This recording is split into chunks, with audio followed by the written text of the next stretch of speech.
All right, everyone. I'm Erik with Eye on the Tigers, and we're here with none other than the one and only Mr. Skyler Green. Skyler, how's it going today, man? Pretty good. How about yourself? Doing good, doing good. So, Thanks for Skyler, having me, man. absolutely. So, Skyler, if you don't mind, take us back to L.W. Higgins High. Kind of talk us through your recruitment process. And being from the New Orleans area, was LSU always a dream school of yours, or kind of talk us through your recruitment process? Man, it was crazy because I was being recruited by a lot of schools, and in the process of me being recruited by a lot of schools, I got to meet a lot of great coaches. Um, but the school LSU was my number one school because I had cousins go there already.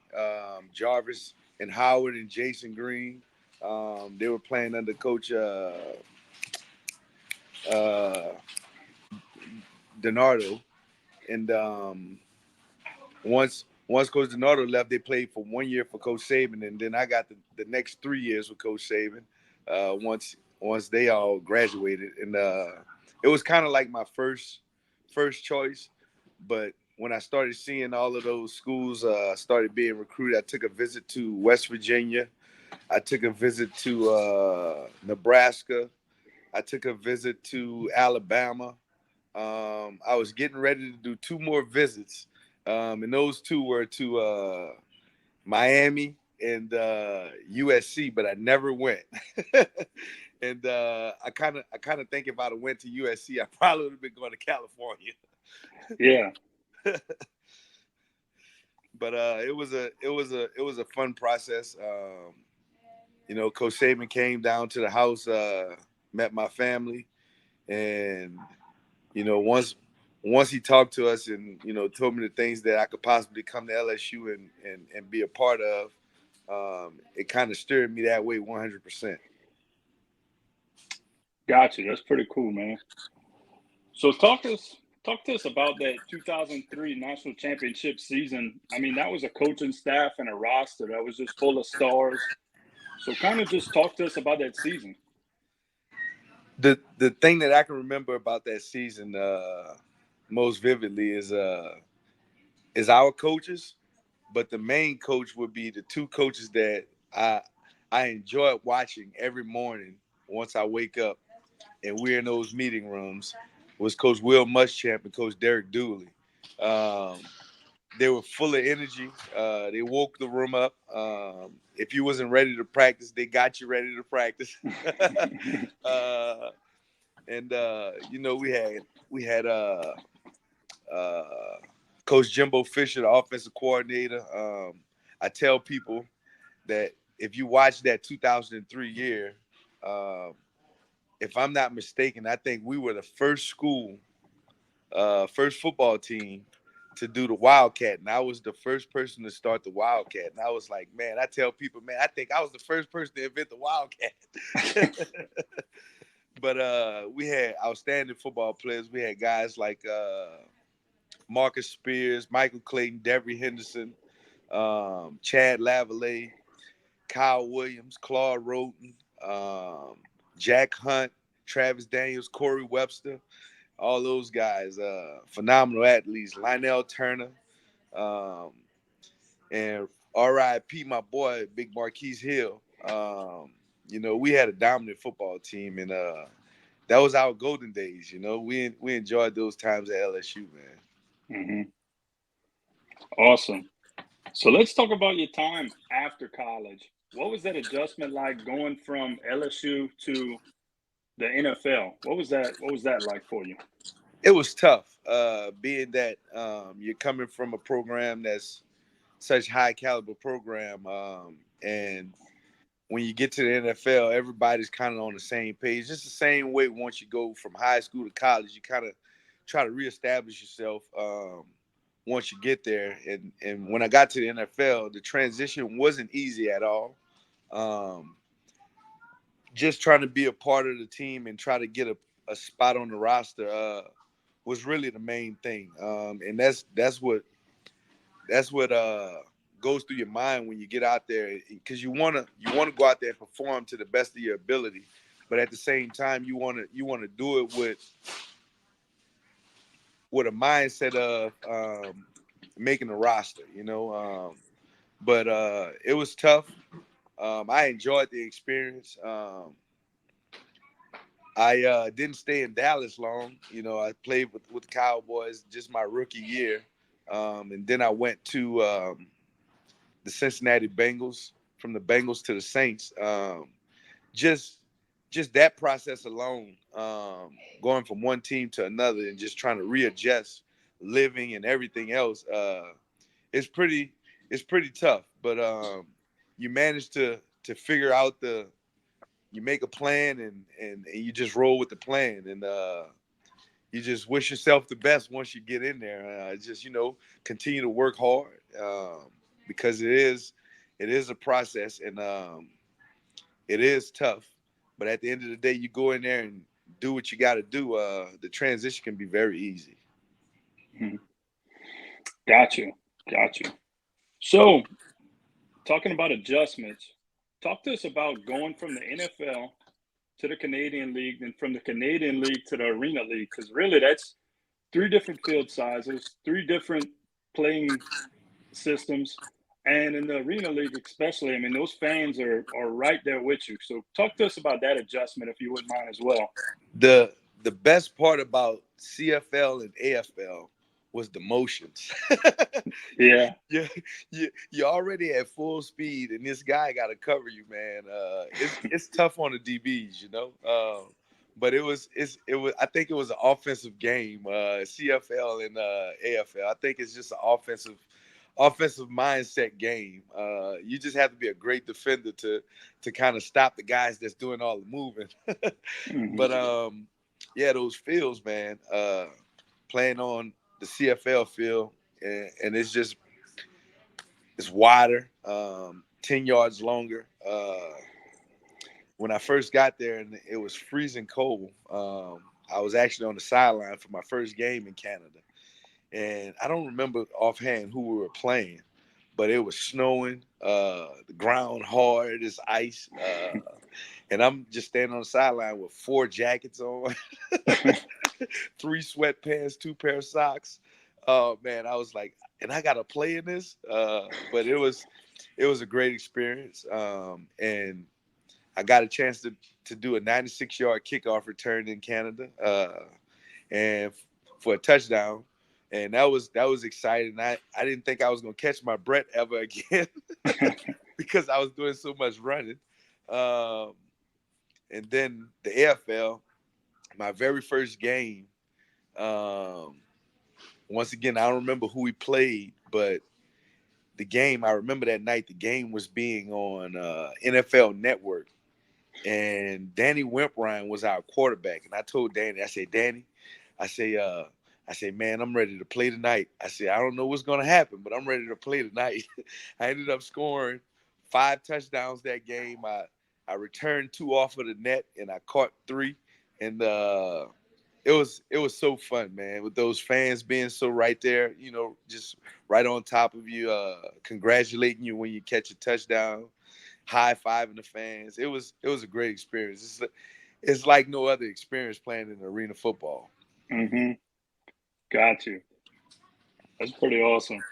So, being from New Orleans, what was it like playing for LSU, the Saints, and the Voodoo, Louisiana trifecta, if you will? And I can't really think of too many people that have done that other than yourself and Marlon Favorite. Kind of talk to me about about what was that like? Oh man, that was the good days. Being able to play for all 3 home teams, no greater feeling. The fans, they will forever remember you. And I just was on the phone with a friend of mine talking about. He was like, "Man, you're a legend. You're a legend. You're a legend." And I said, "Man, that's Louisiana, man. We got them out here like that." And we breed football players, man. We breed nothing but athletes, outstanding football players. And being able to play for LSU, the Saints, and the Voodoo was a blessing, man. Many, like you say, many guys don't get those opportunities, and I was fortunate to get that opportunity. Awesome. Awesome. So I saw that you guys had a reunion of sorts last year for that 2003 team. If you Oh don't mind me yeah. asking, any of your LSU teammates that you still keep in touch with? Oh, most definitely. I talked to well, per Instagram, I kind of stay in touch with everybody. I talked to Joseph Adai, Dwayne Bowe, Benny Brazil, um, my old roommate Brian Johnson. He's the strength coach at Cal right now, if I'm not mistaken. I think he's at Cal. Um, I still talk to a bunch of guys. Terrell McGill, he's doing his barbecue deal in Florida down there in Miami. He has a food barbecue truck that he's always riding around Miami getting off of some food. But I kind of stay in touch with a lot of the guys. Ali Broussard. I'm still talking to a whole bunch of guys on Instagram, and it feels good whenever we had that reunion. It felt good getting back with those guys, man. It was like I was back at LSU all over again. I wish we could have lined up and started playing again. But I stay in touch with them a lot. I enjoyed my teammates, man. And I miss those days, to be honest with you. It was fun when those days was around, and people say we wish we could go back to those times, and I'm one of the ones that wish we could go back to those days. Hmm.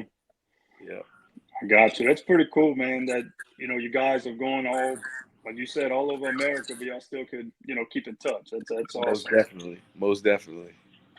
So for somebody that was recruited out of high school as a running back and converted to wide receiver and a return specialist, how do you feel like your style would fit into today's game?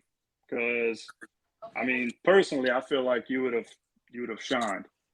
Yeah, most definitely. I think when the opportunity presents itself, and I got that opportunity, I think today's game, I'm more knowledgeable of route running. The things that I have in my pocket now that I've learned over the years. I think I could be if I was still like 28, I probably still could be like a dominant return specialist receiver in the NFL right now, or matter of fact, on any of those playing fields, arena, CFL, or NFL. You know, it's just that I see, they're taking a little bit away from football with the you can't tackle this way, you can't hit this way. Um, that's the only thing. And I remember just getting blown up a lot Hmm. coming up when I was playing. And they kind of took that away a little bit, but the game is still fun. I tell a lot of guys when I got to LSU, being recruited as a running back, I walked in a room, and in this room there's LeBrandon Tofield, Dominique Davis, Devery Henderson, Joseph Adai, Sharon Carey, uh, Justin Vincent, um, um, Ali Broussard. Those guys were in that room, and when I got there, and I'm like, and one other guy, Chris Vincent, he ended up transferring. When I got in that room, I was saying to myself, I was like, man, I don't think I'm gonna ever see the football field here at LSU with all those guys in front of me, And then I went and had a talk with Coach Saban, and Coach Saban said, "Well, I want you to go down and talk to Stan Hickson, the wide receiver coach." So I walked down to the receiver room, told Coach Hickson that, "Hey, Coach Saban told me to come and talk to you." Because I don't think I'm gonna ever get a chance to play in that running backs room. so I ended up becoming a wide receiver, and it was all she wrote after that. That's awesome. Awesome. Yeah. So if you don't, another thing, if you don't mind me asking, tell us what Skyler Green's up to nowadays, man. Oh man, just living, Yeah. just living life. I work at the sugar refinery in Gramercy, Louisiana, LSR. I'm an operator out there. I enjoy it to the fullest. It's a great job. Great group of guys that I work with. You know, we still talk about football. They joke me a lot about can I run still? But I enjoy it, man. I got my boys, my two sons playing sports. One playing sports, well, plays baseball at St. Aug High School. He's a catcher. He's played everywhere in the infield. He's an outstanding baseball athlete. His name is Skyler Green Jr. I have another son that goes to Rummel. He runs track and plays football. Uh, he's kind of in the bind right now. He had a little ankle injury. This past football season. Now he's in track and he's like, Dad, I can't run the same anymore. I don't think I'm gonna be doing this football too long, but he loves track. And I just tell him he gotta learn how to push himself through those injuries and learn how to work with because you're gonna always be hurt, man. It's not gonna be a day that you're gonna go out there and play a sport that you don't feel like there's some kind of pain. You gotta learn how to fight through all of that. But I'm just enjoying these days, man. I can't wait to be I actually can't wait to our next reunion to see these guys the older we get, man, Um, Uh-huh. we got a lot of guys that, didn't make it to this last reunion, but the guys that are not here with us anymore, but you know, got a chance to see those guys and I can't wait till the next one. But right now, I'm just enjoying life, enjoying family, working hard, and then taking it one day at a time. That's awesome, man. Good deal. Yeah. That's good. Yeah. So, plug your socials, man. Plug in your social media handles. Kind of tell us, where everybody could find you on social media. Instagram, Skyler Green 5. Uh, Facebook, Skyler Green. I'm not on Twitter or anything like that. But I don't know why I never got on Twitter, but I'm Hmm. always on the Instagram and always on Facebook. So you guys can find me there. Awesome. Skylar, man, thanks again for sitting down with us. Much appreciated. Thank you so much. I definitely appreciate you guys. Thanks a lot, man. All righty. Have a good one. You too now.